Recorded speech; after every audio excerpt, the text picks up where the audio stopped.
Hi, I'm Omer and today we will be reviewing Toyota Surf. So let's start.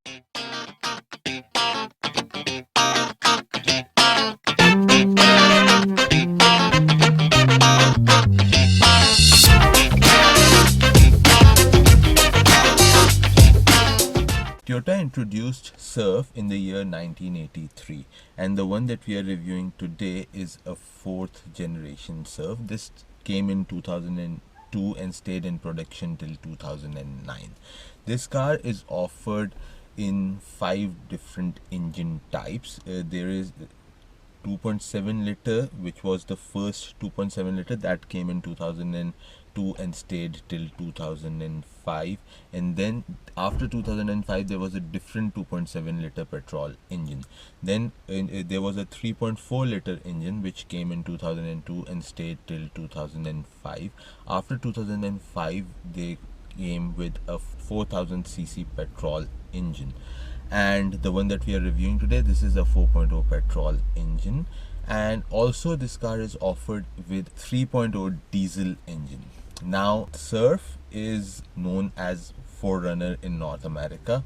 The hierarchy of Toyota's SUVs, Surf comes before Prado, so it's a smaller SUV than Prado. The shape and the handiness of this car is really nice, and since this car has a 4.0 liter engine, power to weight ratio is absolutely sweet in this car. I personally love that fact about this car.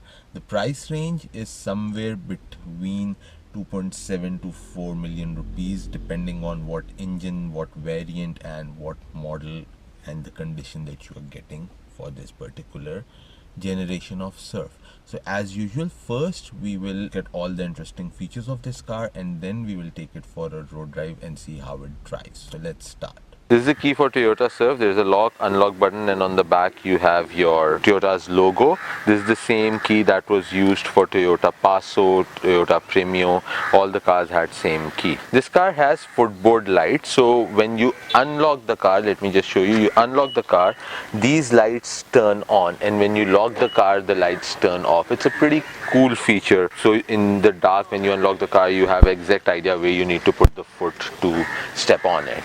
In the door you have all power windows and you have your speakers and your tweeters. So this is a semi-powered seat. This is for your movement front and back.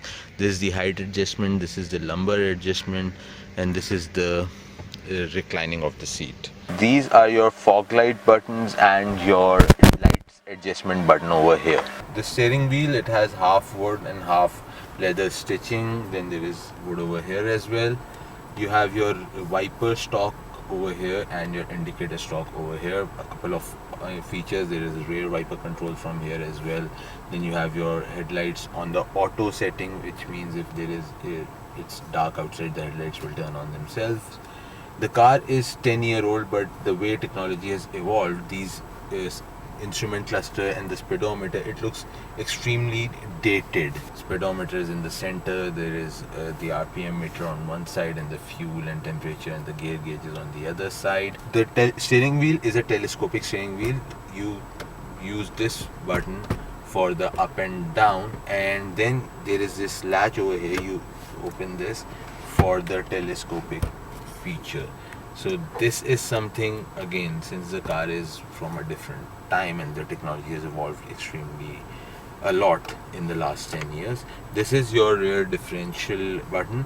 This button is used to lower and raise the rear window. The back window, you can lower and raise that as well by using this button. This is the 4x4 button. Your climate controls, now again they look extremely dated even though it's an automatic climate control feature. The car has information cluster over here. The range is shown. This is the time, the outside temperature, the inside temperature, the average of the car, which is 3.9, extremely poor. So this is what you have here. Increase the temperature, you do this. To lower, you do this. AC off, auto off, like that. This is CD player, is from the time when the car came from Japan. You open it like this, open, and so you can access the CDs, and the thing is that you have to press it again in order to go back. So open, you can even tilt it a little. This is how they used to be back in the day.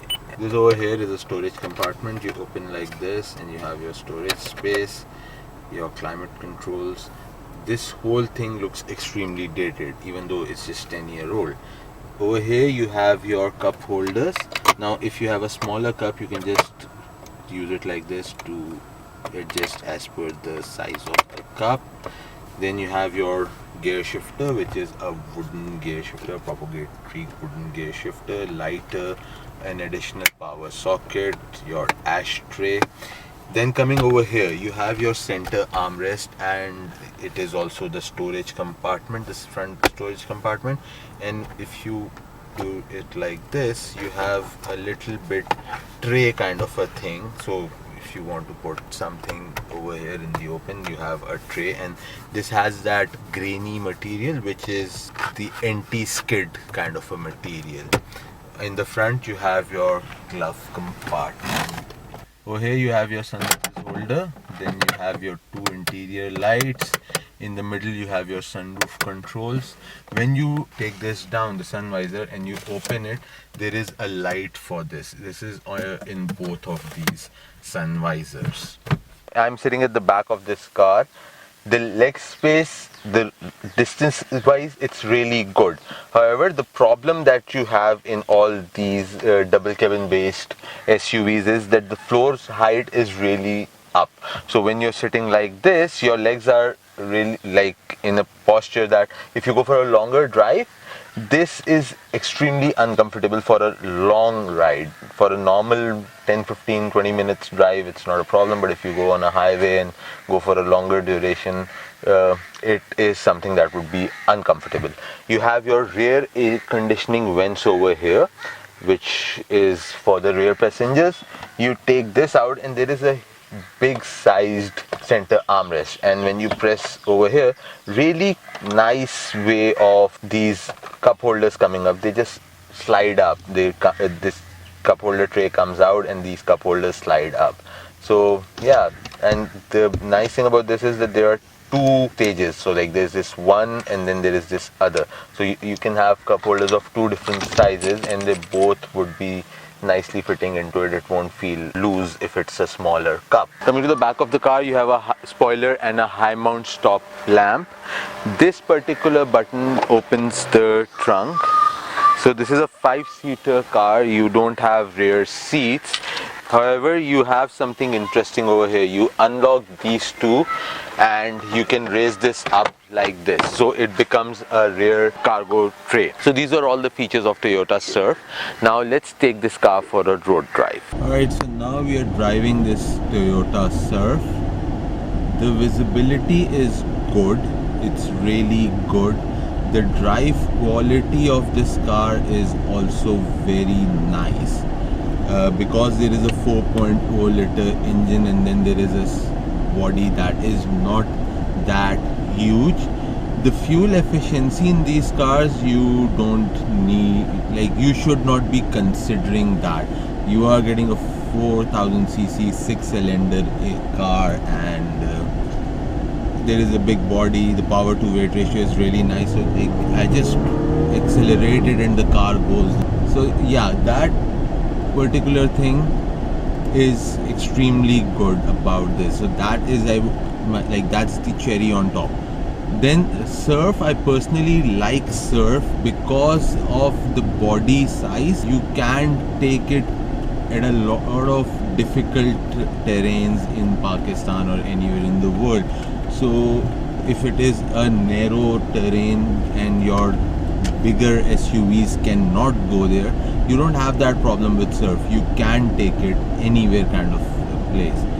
The ride is, at the end of the day, an SUV's ride. The best thing about this car is that because of the 4000cc engine, the car has so much torque that all you got to do is accelerate and the car gives you a wheel spinning. The handling is good, but there is a body roll in this car that is something that you have in SUVs. the driving position is really good, and I can see the whole road, so the visibility is good in this car. Even though with the size and everything, the visibility is really nice. And those mirrors that are there on the hood and at the rear pillars, those mirrors are helping you see everywhere in this car where you need to see. Fuel average, this wheel spinning it always makes me laugh whenever you try to accelerate the car and the wheel spin and you hear the screeching sound. It makes me laugh every single time. Let me just see what the fuel efficiency is. So yeah, its average is 4.5 is what this car is giving average. That's what I'm looking at from the screen in front of me. Apart from that,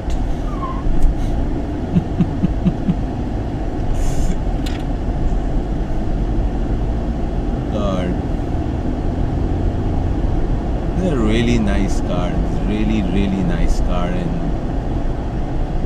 the brakes are good. The brakes are very good, and the acceleration is extremely smooth. One thing that I love about Surf is, as an SUV,